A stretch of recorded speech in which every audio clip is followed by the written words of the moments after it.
How much basic pay you are paying, how much DA मतलब dearness allowance, how much DP you are paying. So all those calculation which are done by us in Excel is called payroll sheet. ठीक है। अब basic पे आपका क्या होता है, सबसे पहले आता है बेसिक पे। अब अगर आपने गवर्नमेंट जॉब के लिए कभी अप्लाई किया है तो उसमें आपका सैलरी शीट अगर गिवन होता है तो उसमें बेसिक पे आपको गिवन होता है, देखा है किसी ने? Yes sir. बेसिक पे यस होता सर। है आपका मिनिमम पे, जो आपको मिलेगा ही मिलेगा। और बेसिक पे के ऊपर आपको डियरनेस अलाउंस, HRA, ये सब कैलकुलेशन होता है, उसके बाद वो ऐड होता है और उसके बाद आपका एक्चुअल सैलरी, जिसको हम ग्रोस सैलरी या नेट सैलरी बोलते हैं, वो मिलता है। तो बेसिक सैलरी तो जो आपको मिनिमम मिल रहा है, तो बेसिक पे का मतलब समझ आ गया सबको, जो मिनिमम आपको मिलता है। ठीक है। Basic pay is the base salary paid to an employee. उसके ऊपर ही आपके ऑल द टैक्स, क्या नाम है, DA और HRA सभी कैलकुलेट होते हैं। ये बताऊंगा अभी क्या होता है DA। अच्छा, एक टर्म होती है आपकी डियरनेस अलाउंस, ये होता है महंगाई भत्ता। सबको पता है, ये टैक्स पढ़कर आए हो आप लोग, सब ये टैक्स यस सर। सब कुछ है। डियरनेस अलाउंस होता है जब आपके, जैसे अब अगर आपको करंट में 50,000 पर मंथ सैलरी मिल रहा है, और अगर आपकी इन्फ्लेशन इकोनॉमी में बढ़ता है तो इससे महंगाई इंक्रीज हो जाती है। तो गवर्नमेंट एज्यूम करती है कि जो करंट आपकी सैलरी है उसमें आप सरवाइव नहीं कर पाएंगे, तो उसको कॉप अप करने के लिए आपको डीएनएस अलाउंस गवर्नमेंट देती है। वो एक स्पेसिफिक परसेंटेज होता है आपकी बेसिक पे का। ठीक है। Yes sir. और डीएनएस पे क्या होता है? डीएनएस पे आपका एक तरह से डीएनएस अलाउंस ही होता है, लेकिन जब अभी देखो इसमें एग्जांपल के थ्रू बता देता हूँ। Sometime if the DA rate is very high, मतलब अगर डीए, अगर आपने सपोज करो,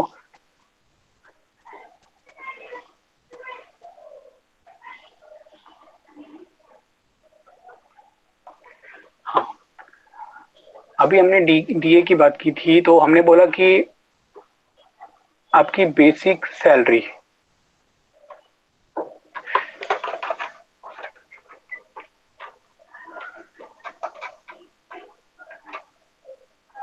बेसिक सैलरी हमने अज्यूम कर ली 10K, 10,000। ठीक है। हमने बोला डीए हम देंगे इस पे एनुअली, डीए हमेशा एनुअली मिलता है, तो एनुअली हम डीए देंगे आपको, डियरनेस अलाउंस सपोज करो 40%। ठीक है। तो आपको अब एक्चुअल सैलरी कितना मिलेगा? 10,000 तो ये मिलेंगे, प्लस डीए। डीए किसका? बेसिक सैलरी का 40%। तो कितना होता है 40% बेसिक सैलरी का? Sir 4K। 4,000। तो टोटल फोर सैलरी था। कितनी हो गई आपकी? 14K, 14,000। 14,000। तो डी तो समझ आ गया। अब डीपी क्या होता है? डीएनएस पे। अब अज्यूम करो कि आपको यहाँ पर इस कंडीशन में मैंने डीपी देना है इनको, इन्फ्लेशन इतना ज्यादा हो गया कि मैं इनको 70% डीपी दे रहा हूँ और डीएनएस अलाउंस।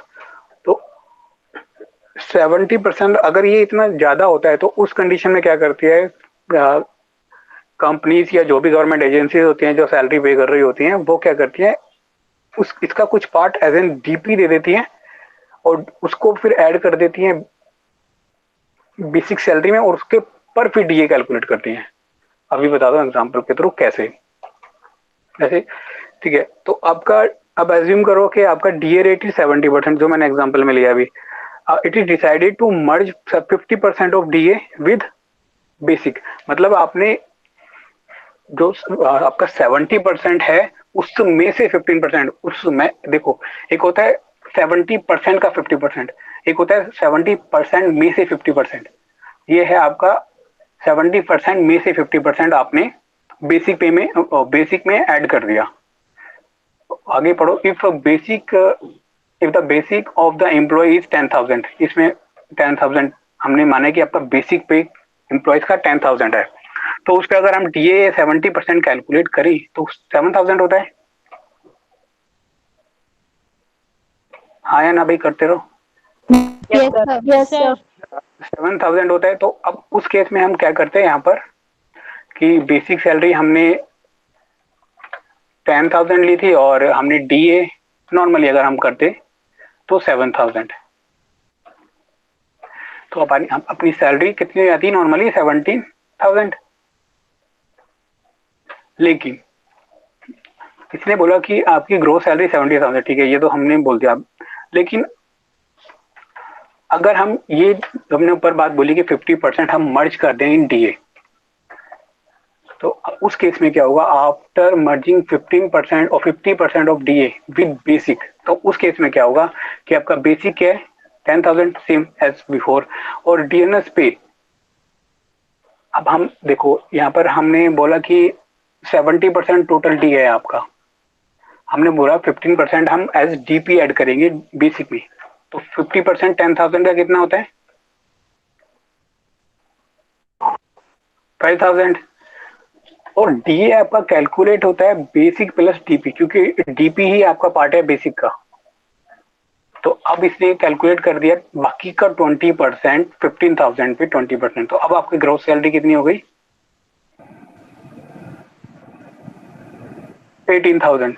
समझ आ भी रहा है, ये आया है, दोबारा बताऊं एक बार अच्छे से। यस सर, आ गया। सर सर दोबारा बता दो एक बार और।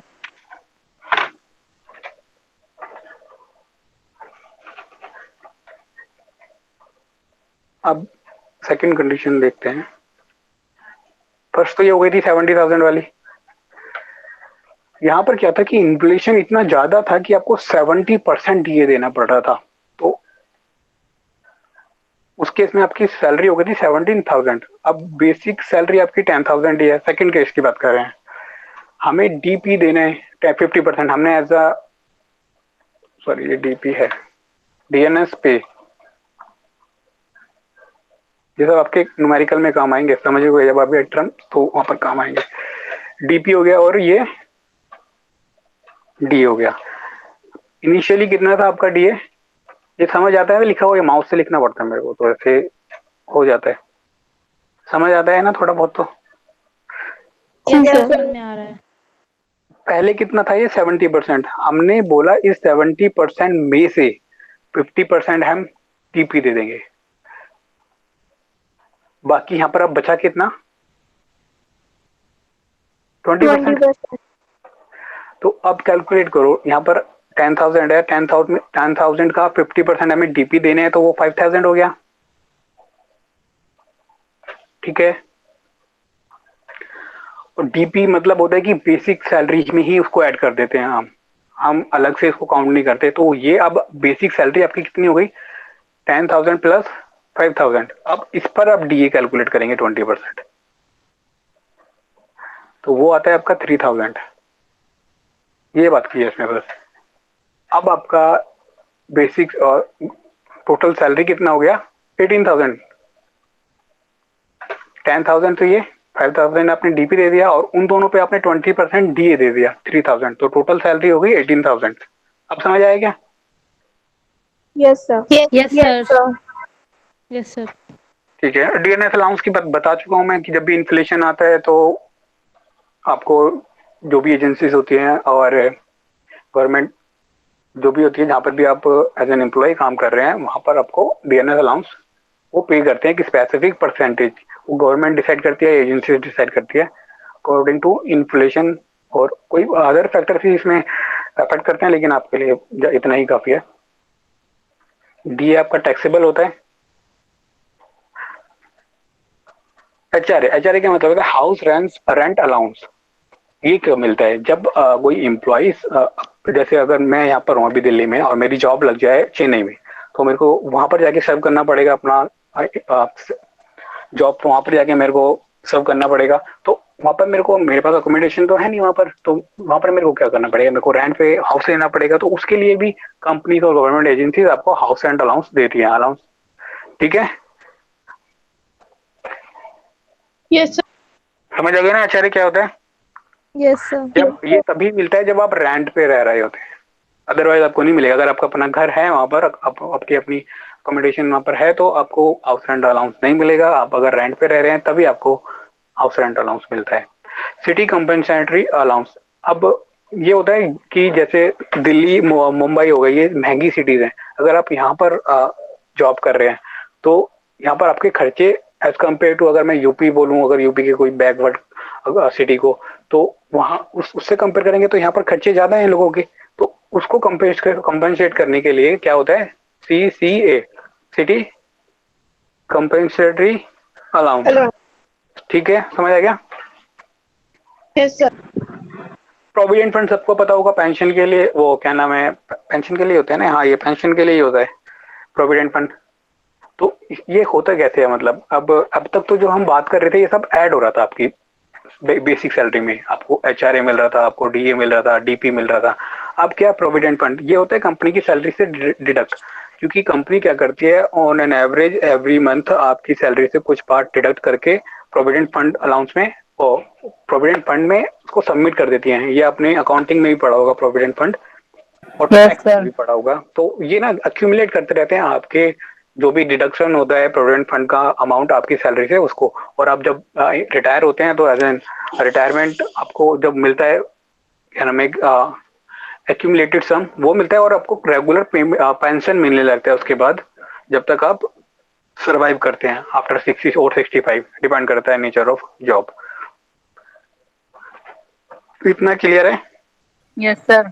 इनकम टैक्स आपको पता है, इनकम टैक्स सैलरी पे देते हैं, जो भी आपकी सैलरी होती है, यहाँ पर सैलरी की बात करेंगे। तो बेसिक टर्म सबको क्लियर है अब? Yes sir. यस। ठीक है, अब क्वेश्चन देख लेते हैं एक बार कि क्वेश्चन आता कैसा है आपका। आ सकता है ऐसा भी। कोई MSSKS लिमिटेड है, वो पे करती है to employees the salary on the basis of basic pay. Basic pay मैं बता चुका हूँ क्या होता है। यस। इसके बेसिस पे वो सैलरी पे करती है। बेसिक पे की सैलरी अलग होता है, बेसिक पे अलग होता है, ध्यान रखना। बेसिक पे के बेसिस पे वो सैलरी देती है। तो the gross salary of an employee consist of dearness allowance. उसकी ग्रॉस सैलरी मतलब कि टोटल सैलरी में क्या क्या इंक्लूड होता है, डियरनेस अलाउंस होता है, हाउस रेंट अलाउंस होता है, और उसके बाद बोलता है the component of salaries are computed according to the following terms and conditions. जो भी आपकी टर्म्स एंड कंडीशंस हैं जब भी आप जॉब ज्वाइन करते हैं तो वो उसमें होता है, जब आप रिटर्न में देते हैं अपना। तो सबसे पहले डियरनेस अलाउंस, इसने बोला डियरनेस अलाउंस हम देंगे 10% के रेट से। किस पर? बेसिक पे पर। ये लिखते रहना साथ साथ, यहाँ से आपका क्वेश्चन स्टार्ट होता है।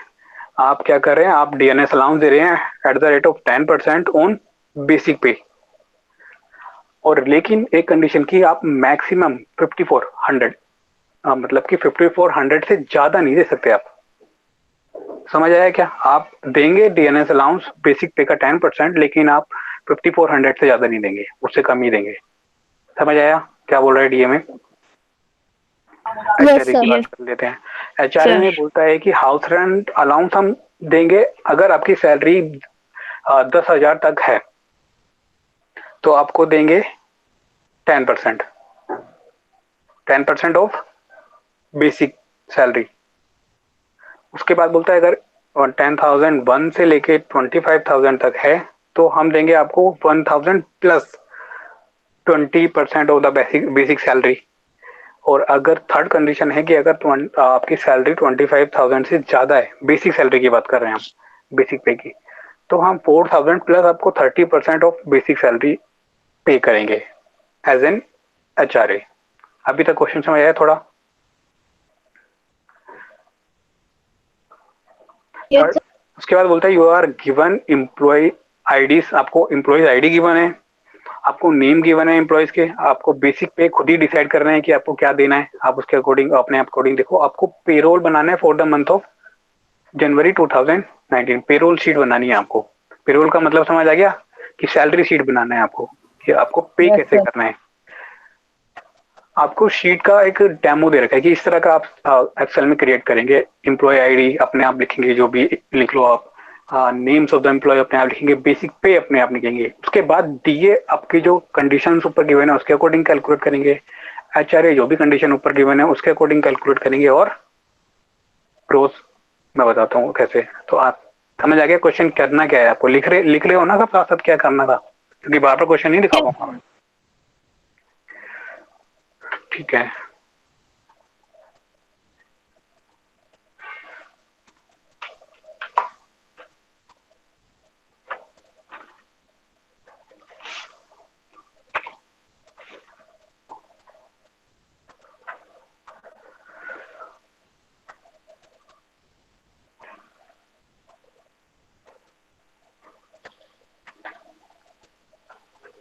तो पहले सबसे पहले क्या करना है, हमें हमें ये क्रिएट करना है आपका शीट, पेरोल शीट।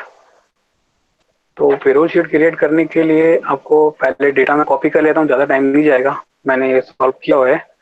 तो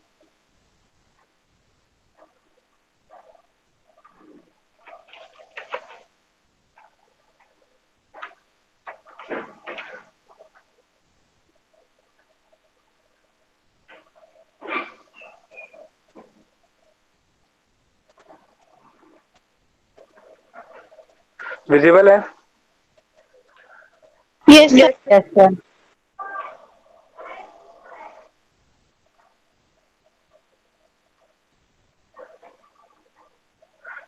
अभी कुछ नहीं कर रहे हैं, अभी खाली हम टेबल बना रहे हैं, क्योंकि आपको ये तो करना नहीं है, लेकिन को समझाने के लिए तो करना पड़ेगा।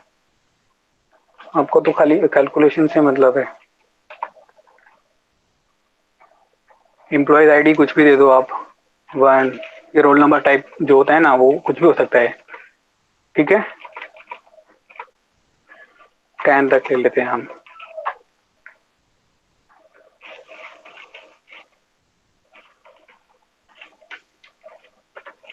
नेम आप ABCD कुछ भी लिख लीजिए, नेम से अभी अभी आपको कोई फर्क नहीं पड़ेगा।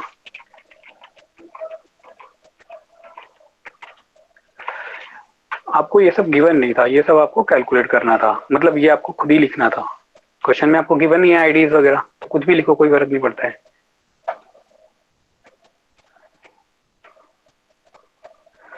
ठीक है, बेसिक में मैं यहाँ से कैलकुलेट कर देता हूँ जितना है यहाँ पर अभी।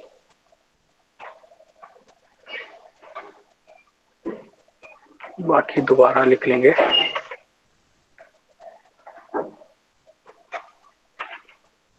ठीक है, यही है भाई। ये क्या हो गया?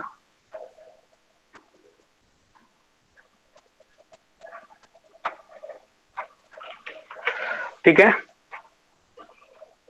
यहाँ पर हम लिख लेते हैं टोटल।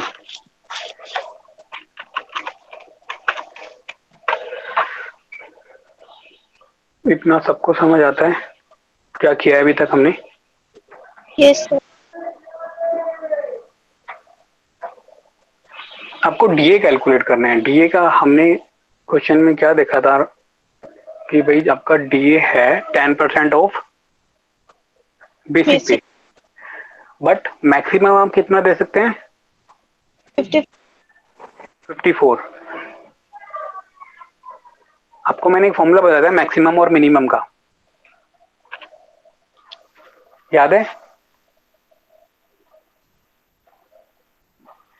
Yes, sir. मैक्सिमम और मिनिमम में आप क्या करते थे, जब भी आप जो भी वैल्यू सेलेक्ट करते थे उसका मैक्सिमम बता देता था अगर आप मैक्सिमम फॉर्मूला यूज करते थे, और अगर आपको मिनिमम फॉर्मूला यूज करना है तो जो भी वैल्यूज आप सेलेक्ट करते थे उसका मिनिमम बता देता था। आप क्या कर रहे हैं, हम मिनिमम चाहिए हमें। हमें क्या बोला गया है आपको क्वेश्चन में कि DNS allowance is paid at 10% of basic pay subject to maximum of 54।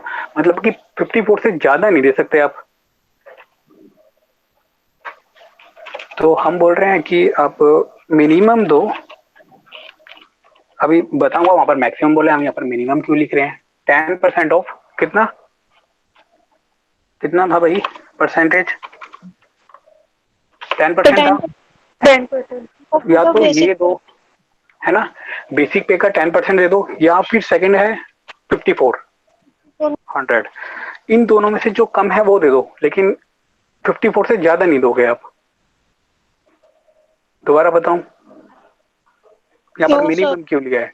Minimum क्यों लिया है, क्योंकि आप देखो, अगर 50 हमने बोला मैक्सिमम दोगे आप 5400, लेकिन अगर आप 5400 से कम आ रहा है कोई वैल्यू बेसिक पे का 10%, तो वही दोगे ना पहले तो, लेकिन 54 से ज्यादा नहीं दे सकते आप।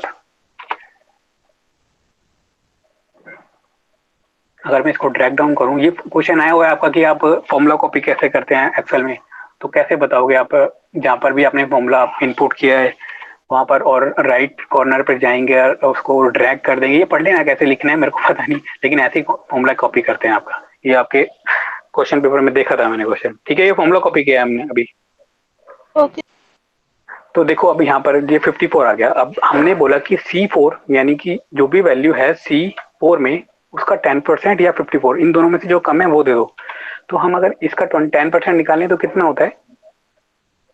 6,000। 6,000। हमने बोला या तो 6,000 या 54, जो भी कम है। तो इससे क्या हुआ, 54 से ज्यादा हमने किसी को नहीं देना। तो मिनिमम समझ आ गया क्यों लगाया यहाँ पर? Yes sir. ठीक है, अब एचआरए पे आ जाओ। एचआरए पे हम लॉजिकल फंक्शन यूज करेंगे। यहाँ पर हमने कौन सा फंक्शन यूज किया? मैक्स है, मिनिमम मिनिमम। मिनिमम। यहाँ पर हम लॉजिकल फंक्शन यूज करेंगे। हमने पहला कंडीशन था हमारा कि अप टू 10% और अप टू 10,000 आप कितना देंगे? 10%। अगर आपकी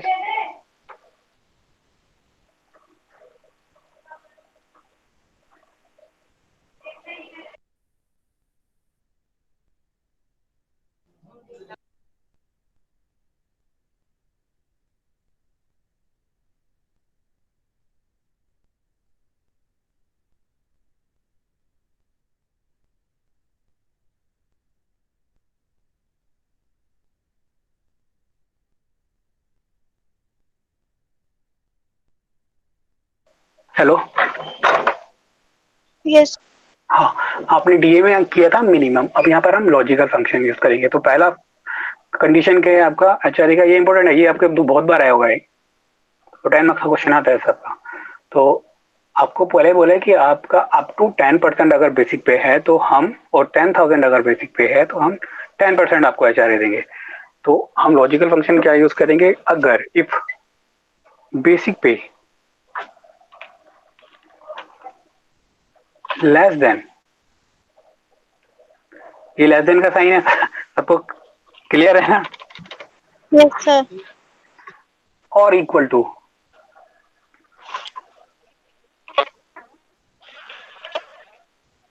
और इक्वल टू 10,000, ये लॉजिकल फंक्शन हो गया। हमने ये कंडीशन दे दिया कि अगर बेसिक पे अगर 10,000 या उससे कम है तो आप क्या कीजिए, यहाँ पर लिखा आ रहा है ट्रू वैल्यू। मैं इसको जूम कर दूं थोड़ा और, एक मिनट अभी करता हूँ, इसको फॉर्मूला कंप्लीट कर लूँ फिर दिखाऊंगा। ट्रू वैल्यू क्या लेंगे आप कि आप बेसिक पे का 10% दे दीजिए, यही बोला था। कंडीशन ये लिखते रहना साथ साथ कॉपी पे, क्योंकि मैं कंफ्यूजिंग हो जाएगा, ये लंबा जाएगा अभी, क्योंकि 3 कंडीशन है यहाँ पर। हमने पहले बोला कि अगर आपकी बेसिक पे 10,000 से कम है या उसके इक्वल है तो आप बेसिक पे का 10% दे दो। अदरवाइज अगर ये कंडीशन ठीक नहीं है तो वैल्यू ऑफ इफ फॉल्स, अगर ये कंडीशन ठीक नहीं है तो क्या करेंगे आप? दोबारा इस फंक्शन का यूज करेंगे, क्योंकि यहाँ पर आपको 3 कंडीशन दिया हुआ है आपके क्वेश्चन में। समझ आ रहा है? यस। ठीक है, फिर हम बोलते हैं अगर ये कंडीशन ठीक नहीं है तो आप एक और कंडीशन लगाओ कि अगर बेसिक पे आपका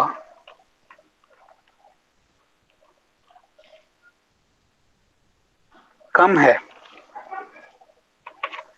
25,000 से, तो देखो अब यहाँ पर देखो, हम यहाँ पर देखो 10,000 तक तो हम फर्स्ट कंडीशन में ले चुके हैं। यहाँ पर C3 अगर 10,000 या इसके कम है तो हम क्या ले लेंगे? 10% दे ही देंगे पहले ही।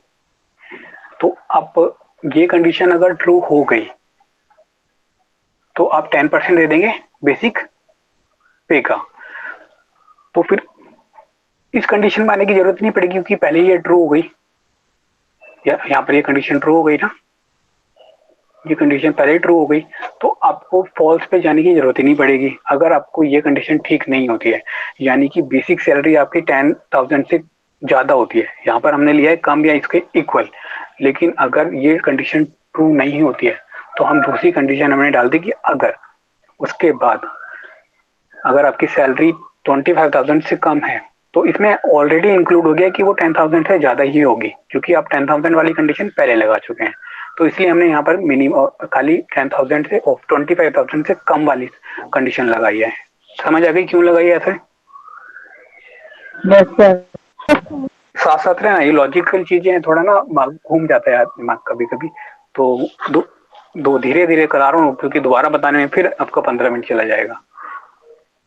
तो फिर उसके बाद क्या करेंगे आप? अगर हमने दूसरी कंडीशन क्या थी, अगर आपकी सैलरी 10,001 से लेके और 25,000, तो 10,001 तो हमने यहाँ पर कहीं लिया नहीं, तो मैंने रीजन बता दिया क्योंकि वो तो कंडीशन हमने यहाँ पर डाल चुके हैं।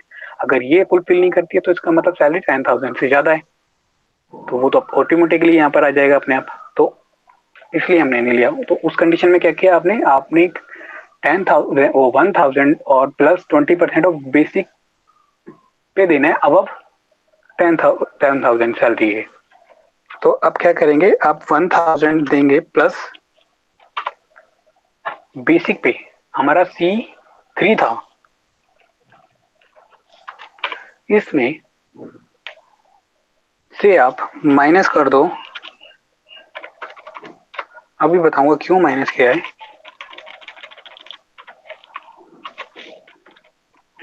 उसका कितना परसेंट लिया हमने, 20%.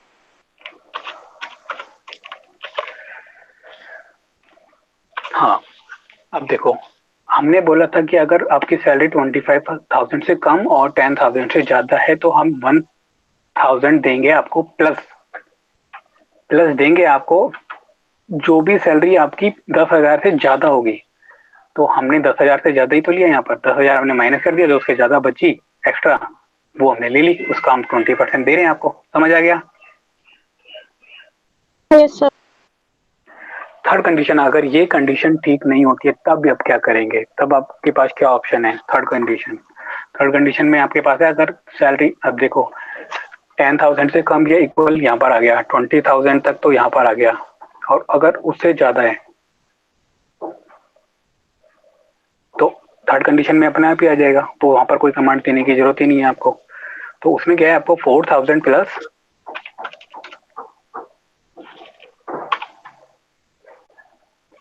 30% of basic salary above 25,000। C3 में से अगर अब मैं माइनस कर दूं 25,000 और उसका 30% अगर मैं लूं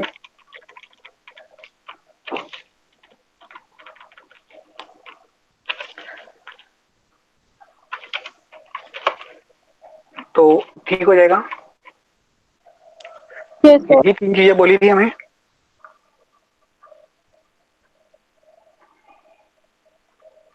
कंडीशन समझ आई या नहीं आई? Yes, sir. आगे sir. Yes, sir. सर एक बार ये वाला बता दो दोबारा, जो 10,000 माइनस करा था और आगे 25,000 माइनस करा था। 10,000 मैम देखो, आपकी कंडीशन क्या है कि हम देंगे, अगर आपकी सैलरी 10,000 से लेकर 10,001 से लेकर 10,025 तक, ओ सॉरी 10,001 टू 25,000 है, इस रेंज में अगर आपकी सैलरी है, तो हमें बोला गया क्वेश्चन में कि आप 1,000 देंगे प्लस में 20% ऑफ बेसिक सैलरी जो आपकी 10,000 से ज्यादा है। तो मैं अज्यूम करूं अगर आपकी सैलरी 25,000 है तो आपको क्या करना है, यहाँ पर बेसिक सैलरी अगर आपकी 25,000 है तो 20% किसका लेंगे आप? अगर आपकी सैलरी बेसिक सैलरी 25,000 है तो हमें बोला गया 10,000 से जो ज्यादा सैलरी है उस पर 20% देना है। तो 10,000 से ज्यादा हमारे पास कितनी सैलरी आ रही है 25,000 में?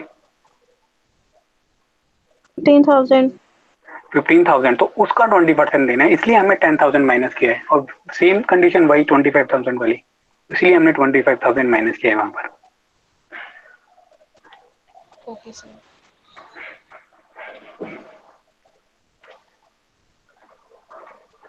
तो ठीक है कंडीशन, इसको लिख लिया सबने? Yes, sir.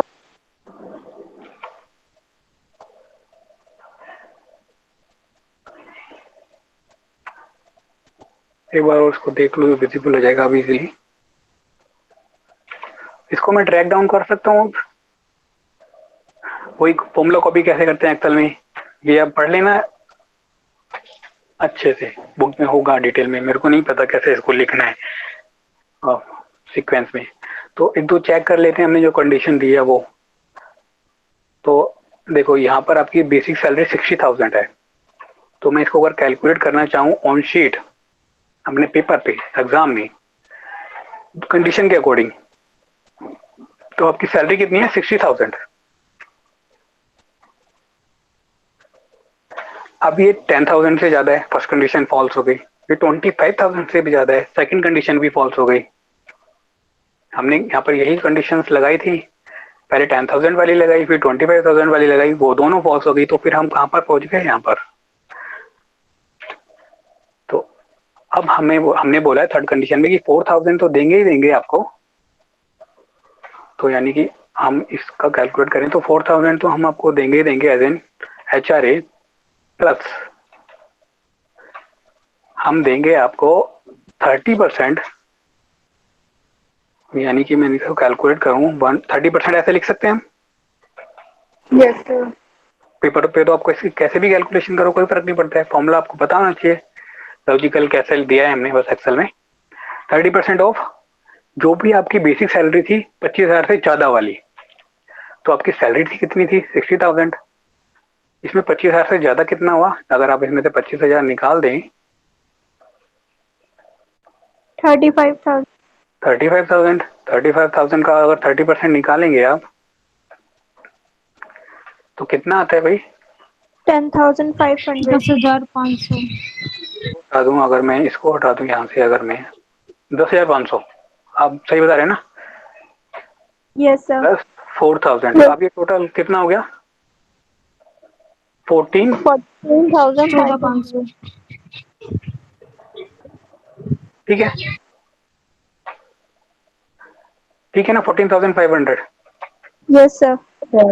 हमारा क्या आया था, 14,500 ही आ रहा है, समझ में आया? Yes sir. ग्रॉस सैलरी क्या होती है आपकी, एक होता है ग्रॉस सैलरी, एक होता है नेट सैलरी।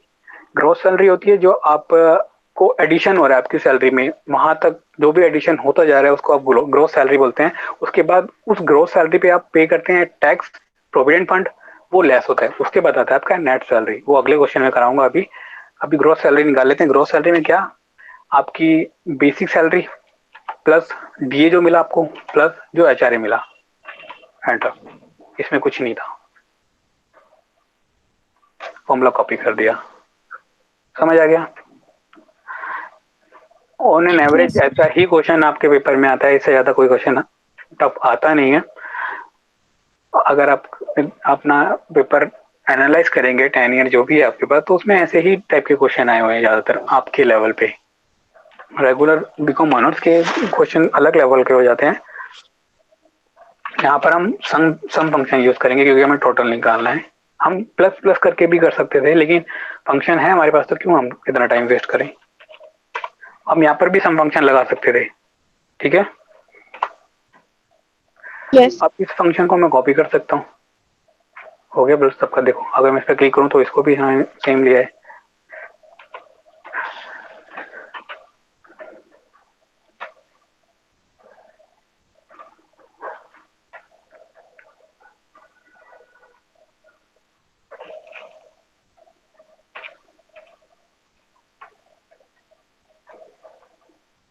समझ आ गया क्वेश्चन?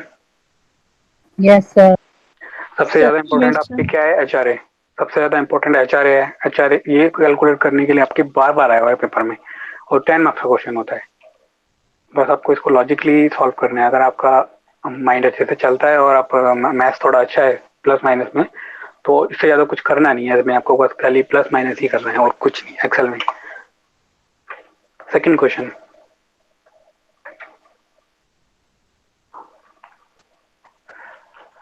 MS Alpha Limited है कोई pay its to its employee the salary on the basis of category. इन्होंने कैटेगरी में डिवाइड कर दिया है, जैसे grade A, grade B, grade C आता है ना, आपका SSC में भी आता है, समझ आ रहा है? Yes sir. इन्होंने ऐसे उसको डिवाइड कर दिया। अभी नीचे तो हमने ऐसा कुछ डिवीजन नहीं किया था, हमने खाली बेसिक सैलरी सबकी अलग अलग रखी थी अपने आप ही, लेकिन इन्होंने कैटेगराइज कर दिया उसको। तो ये कैटेगरी इन्होंने डिवाइड कर दिया है A, B और C ग्रेड, कैटेगरी बोल दो या ग्रेड बोल दो कोई बात नहीं। तो अब ये बोलते हैं कि ग्रॉस सैलरी जो कि टोटल सैलरी, मतलब जो एडिशन होता है उसमें, बस वो वाली बात कर रहे हैं हम। नेट सैलरी और ग्रॉस सैलरी में फर्क होता है। तो ग्रॉस सैलरी आपकी होगी, बेसिक सैलरी ऐड करेंगे आप उसमें, DNS पे करेंगे। अब DNS पे मैं बता चुका हूँ क्या होता है, DNS अलाउंस आप देंगे, HRA आप देंगे, और ट्रैवलिंग अलाउंस देंगे, और सिटी कंपनसेशन अलाउंस देंगे आप। ठीक है, ये सब आपकी बेसिक सैलरी में ऐड होगा। उसके बाद जीपीएफ मतलब कि प्रोविडेंट फंड और उस इनकम टैक्स आप कैलकुलेट करेंगे और उसको डिडक्ट कर देंगे इसमें से, ग्रॉस सैलरी में से। The components of salary are computed according to the following terms and condition, आपको नीचे गिवन है। आपको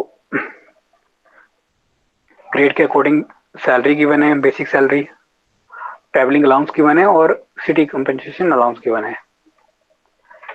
उसके बाद rules of DP, TA, HRA. DP क्या है आपका 50% ऑफ बेसिक सैलरी।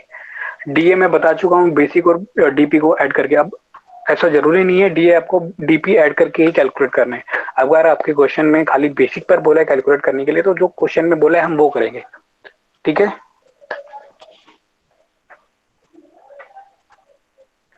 थर्ड है यू आर रिक्वायर, अच्छा नहीं, एचआरए। एचआरए है आपका, ये आप इसमें एचआरए की कंडीशन बिल्कुल सिंपल सी दे दी है कि 30% of basic plus DA. Rules of deduction of provident fund and income tax. आपको प्रोविडेंट फंड अकाउंट में कितना ट्रांसफर करना है? 10% ऑफ ग्रोस सैलरी। और इनकम टैक्स कितना देना है? 8% ऑफ ग्रोस सैलरी। उसके बाद आपको नेट सैलरी आ जाएगा। आपको किस फॉर्मेट में कैलकुलेट करना है, फॉर्मेट आपको गिवन है। ये कोर्स हो गए, आपका नेम हो गए, यहाँ पर आपका कैटेगरी हो गई, ये आपका एचआरए हो गया। अब एचआरए देखो इसमें बोला है कि कुछ लोगों को आप एचआरए देंगे, कुछ को नहीं देंगे। अब ये डिसाइड कैसे करेंगे आप? किसी के पास, जिसके पास अपना अकोमोडेशन है उसको आप एचआरए देंगे, उसके लिए आप बाई साइन लगा देंगे, सॉरी उसके लिए नो साइन लगा देंगे क्योंकि उसके पास अपना अकोमोडेशन है। लेकिन अगर किसी के पास अपना अकोमोडेशन नहीं है तो उसको वो एलिजिबल है आपकी एचआरए के लिए, तो उसके लिए आप यस लगा देंगे। तो अब समझ आ रहा है आपको यहाँ पर यस और नो किस बेसिस पे लगाया होगा? Yes, Yes, sir. sir. ठीक है, अब ये मेरे को नहीं समझ आ रहा। ये बेसिक है, ये डीपी है, डीए है, एचआरए है, टीए है, सीसीए है, ये सब मैं बता चुका हूँ पहले आपको, इसलिए ये समझ आना चाहिए आपको क्या लिखा है ये। इन सबको जोड़ दें बेसिक से लेके सीसीए तक तो ग्रॉस सैलरी आ जाता है। ग्रॉस सैलरी में के ऊपर आप कैलकुलेट करते हैं इनकम टैक्स, प्रोविडेंट फंड, इन दोनों को फिर, क्योंकि ये आपको टैक्स पे करना होता है ग्रॉस प्रोविडेंट और प्रोविडेंट फंड में आपको फंड ट्रांसफर करना होता है आउट ऑफ सैलरी, तो ये दोनों माइनस हो जाते हैं आपके ग्रॉस सैलरी से। आपका उसके बाद आता है नेट सैलरी। फॉर्मेट समझ आ गया? Yes, sir. मैंने इसको बनाया हुआ है, टाइम वेस्ट नहीं करते, मैं कॉपी कर लेता हूँ क्योंकि बनाना आपके आपके उसमें नहीं है, मतलब सिलेबस में कि आपको एक्सेल में जाके बनाना भी पड़ेगा। बनाना भी क्या है, कॉपी करना है, आपको खाली पेपर से कॉपी करना पड़ेगा। अगर मैं इसको यहीं पर हूँ,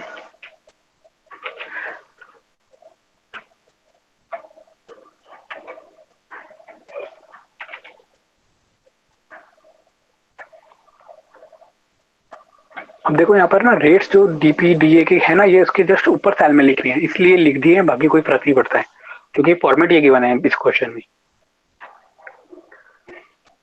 तो आपका ये तो क्लियर है।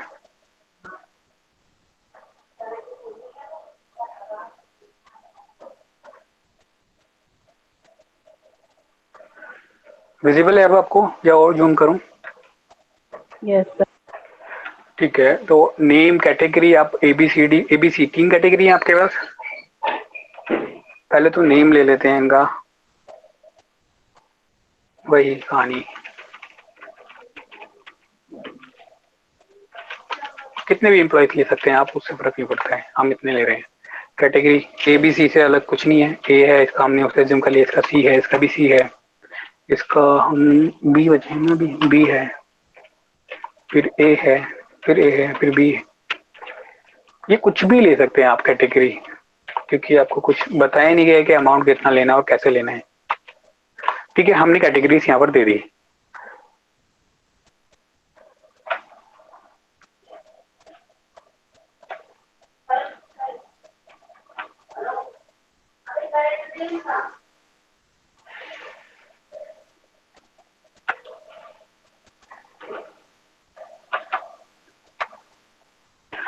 डन। अब एचआरए हमें डिसाइड करना है कि हमें एचआरए चाहिए कैटेगरी, और ये सेम हो गया है। एक मिनट होल्ड करो।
हेलो। Yes, sir. हाँ, एचआरए में डिसाइड करना है कि आपके पास अकोमोडेशन है कि नहीं। हम एज्यूम करते हैं यू के पास नहीं है, तो हम इसको देंगे एचआरए या नहीं देंगे। अगर यू के पास अपना घर नहीं है तो उसको एचआरए मिलना चाहिए या नहीं मिलना चाहिए, मिलना चाहिए सर। है ना। उसी मिलना बेसिस चाहिए मिलना सर। चाहिए। तो आप एज एन एम्प्लॉयर आप डिसाइड कर लेंगे कि आपको किसको देना है और किसको नहीं देना है। ठीक है, बेसिक में कॉपी कर लेता हूँ।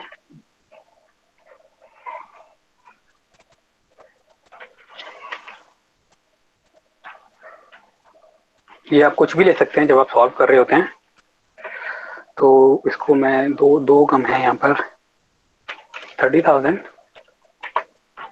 और 70,000। ठीक है, इतना क्लियर है अभी तक। यस। अब क्वेश्चन में देखो, आपको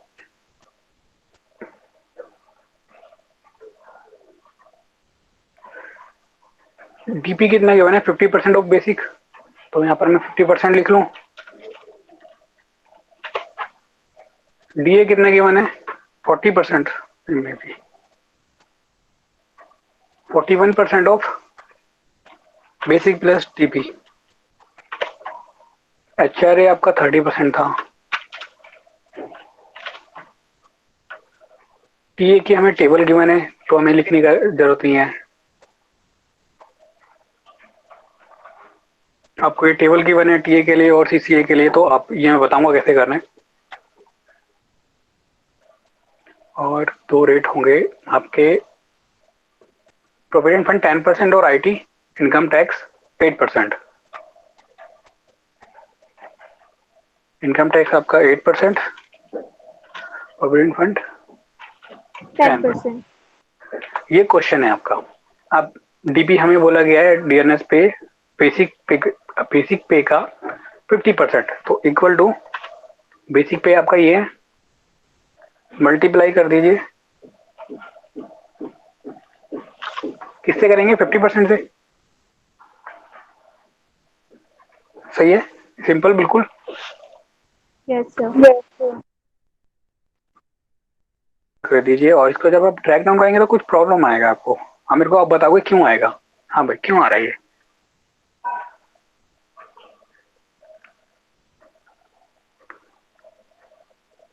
मैं इसको अगर कैलकुलेट करूं, यहाँ पर देखो, हमें कैलकुलेट करना है इसमें 15,000 का। क्या था, और हाँ 50% को फिक्स करना होगा। हाँ हाँ, सर फिक्स फिक्स। करना होगा। क्योंकि देखो ये जो यहाँ पर कॉलम है ये आपका चेंज हो गया, रेट वाला ये डीपी आ गया है यहाँ पर, तो इससे प्रॉब्लम आ रहा है हमें। तो आपको क्या करना है, रेट हमेशा फिक्स कर देनी है। अगर आपकी फिक्स है रेट, तो फिक्स करने के लिए आप डायरेक्ट F4 भी क्लिक कर सकते हैं अगर आप पीसी और लैपटॉप यूज कर रहे हैं। अगर उसके बाद आप इसको ड्रैग डाउन करेंगे तो ठीक आएगा। डीए, डीए आपका है बेसिक। हमने बोला था दोनों को ऐड करके, क्वेश्चन में बोला ये अभी आपको उसका 30%।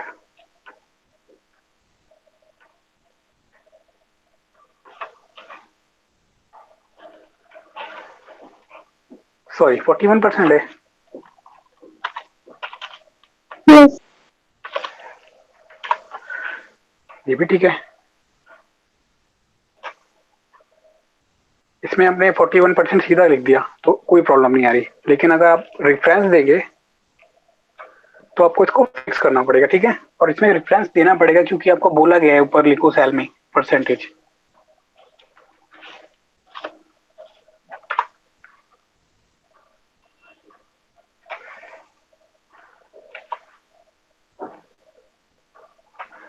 डन। एचआरए, एचआरए क्या है आपका क्वेश्चन में। एचआरए आपका बेसिक प्लस डीपी का 30%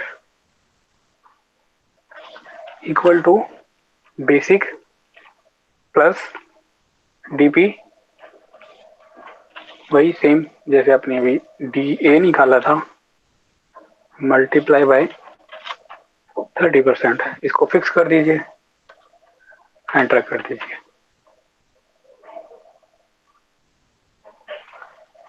ठीक है, टीए हमें एक टेबल गिवन है क्वेश्चन में, यस।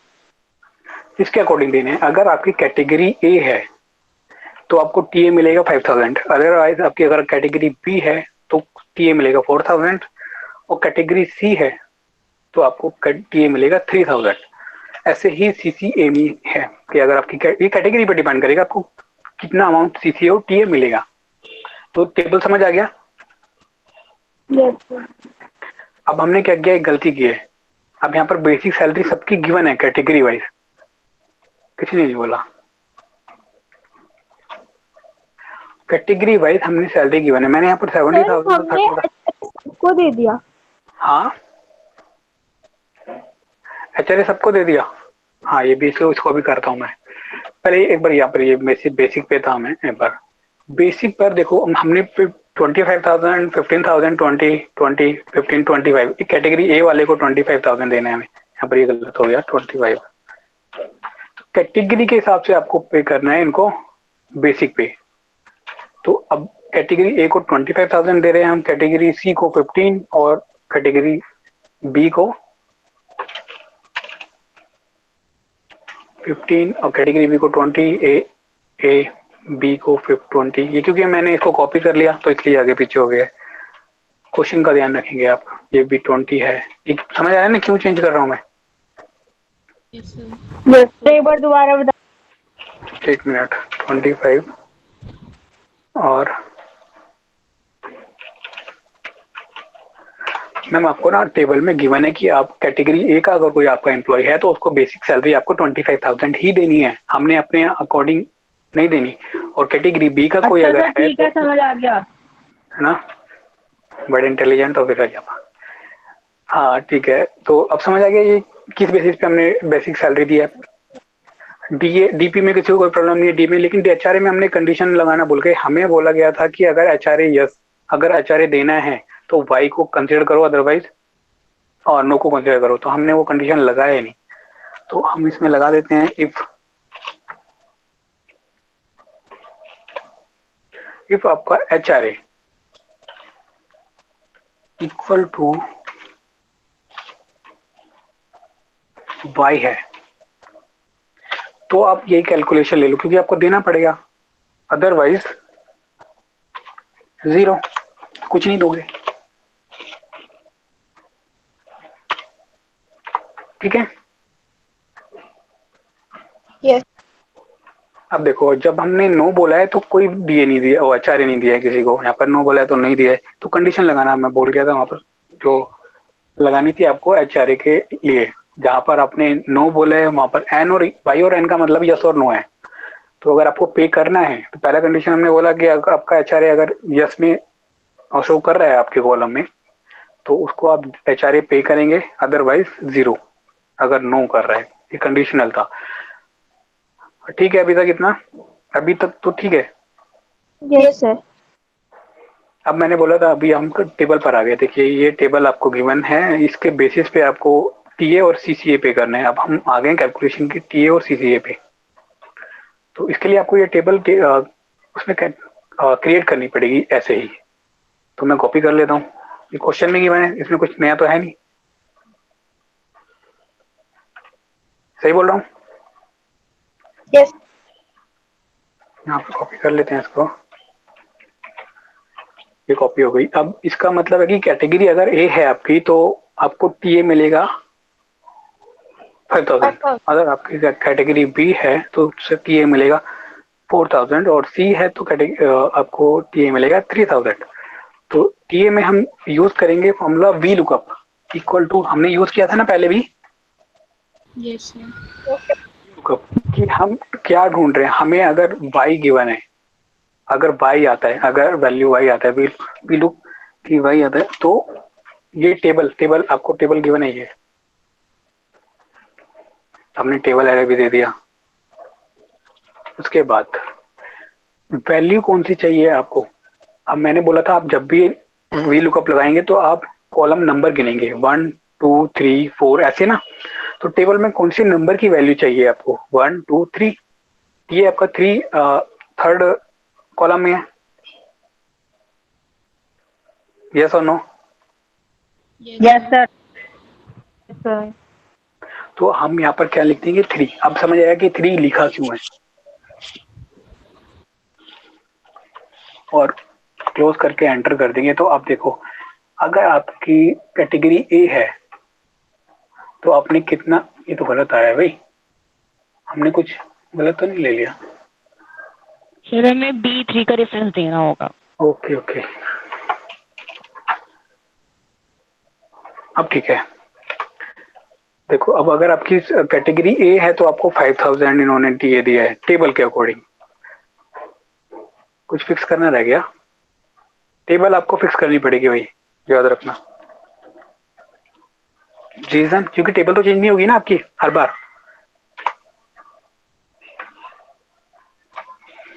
टेबल आपको फिक्स करनी पड़ेगी। अगर टेबल फिक्स नहीं करोगे तो ये ना जो जो रेफरेंस, जब आप फॉर्मूला कॉपी करते हैं तो ये सेल्स चेंज करता चला जाता है, ये नीचे चला जाएगा पूरा सेल, तो नहीं कैलकुलेट हो, नहीं आ पाएगा यहाँ पर। तो क्या करोगे आप, टेबल को फिक्स कर देंगे। हमने टेबल को फिक्स कर दिया। अब देखो, अगर आपकी कैटेगरी सी है तो आपको 3000 टीए दिया है इसने यहाँ पर जो टेबल के अकॉर्डिंग। समझ आ गया?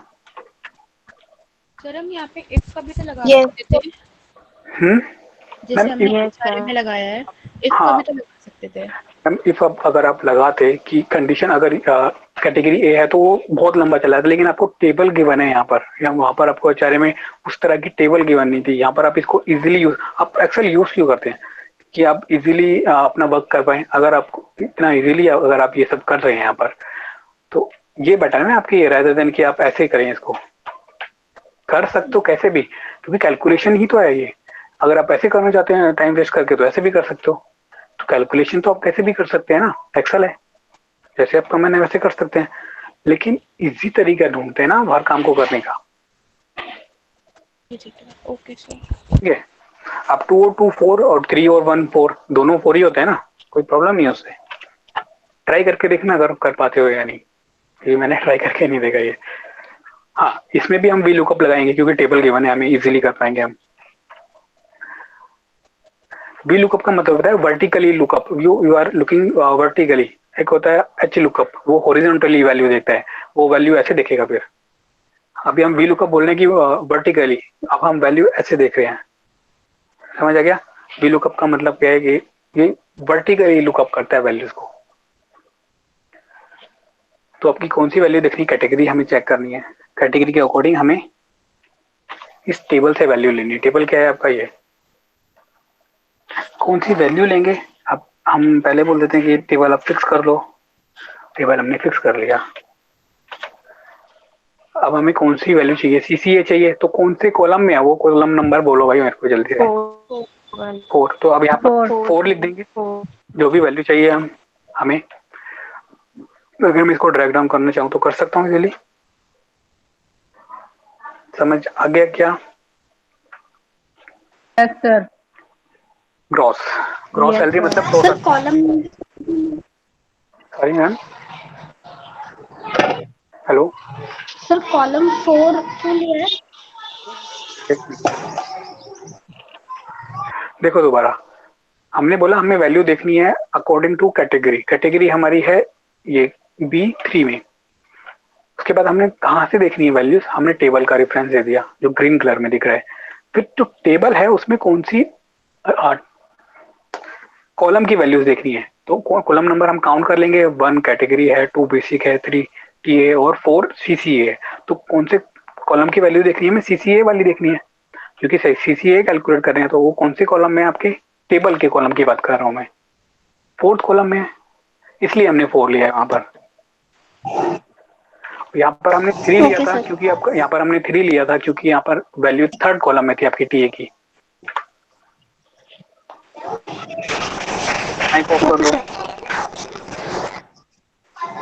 मैम, माइक ऑफ कर लो। हाँ, अब ग्रॉस सैलरी वही टोटल निकालना है आपको, इक्वल टू सम। यहाँ पर सम लगा लेते हैं, पहले हमने प्लस प्लस करके किया था। रेंज दे दो, बोले तो नहीं ना सब ये रेंज वगैरह कैसे देते हैं। यहाँ पर आपको कुछ फिक्स करने की जरूरत नहीं क्योंकि चेंज होना है सब कुछ।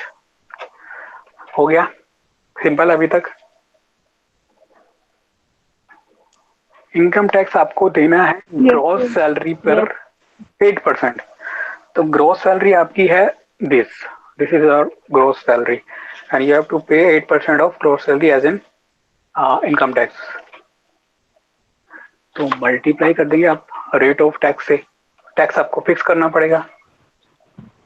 8। अब मैं इसको ड्रैग डाउन कर सकता हूँ इजीली।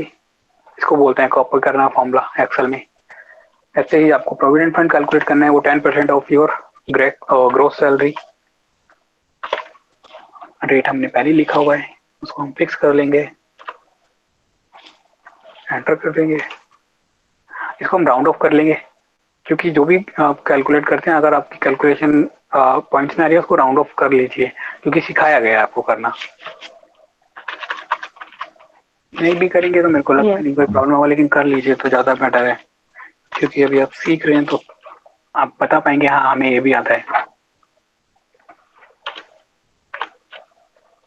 राउंड करना सबको आता है? Yes yes sir. यही किया मैंने, वैल्यू को राउंड कर दिया आप तो 0।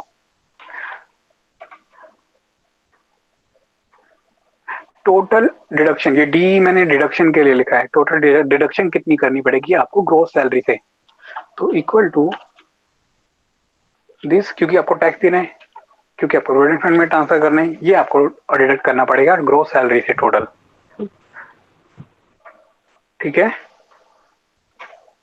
नेट सैलरी कितनी यस बचेगी अब आपकी? अब नेट सैलरी होती है ग्रोस सैलरी में से अगर आप ये टोटल डिडक्शंस माइनस कर दें, यानी कि इनकम टैक्स और प्रोविडेंट फंड, तो आपका नेट सैलरी आ जाएगा। तो equal to gross salary minus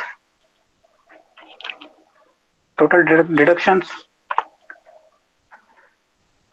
अगर मैं इसको डायरेक्ट काउंट कर दूं, इन्होंने खुद ही कर लिया। ठीक है। यस सर अभी आपकी नेट यस सैलरीज सर। आ गई हैं। अब इसको अगर मैं टोटल निकालना चाहूँ तो वही equal to some.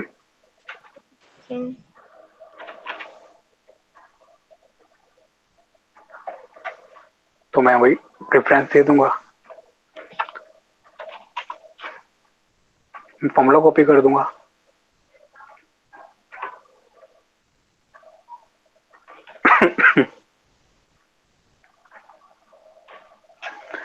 Done. Yes yes sir. Yes sir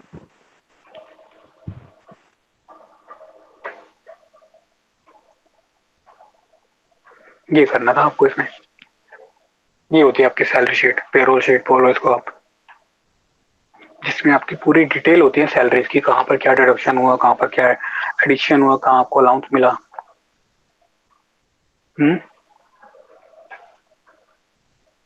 अब आप क्या करेंगे? अब मैं आपका पेपर चेक कर लेता हूँ एक बार। टाइम है आपके पास या काफी 1 घंटा हो गया आपको? ठीक है, इतना काफी है आज के लिए।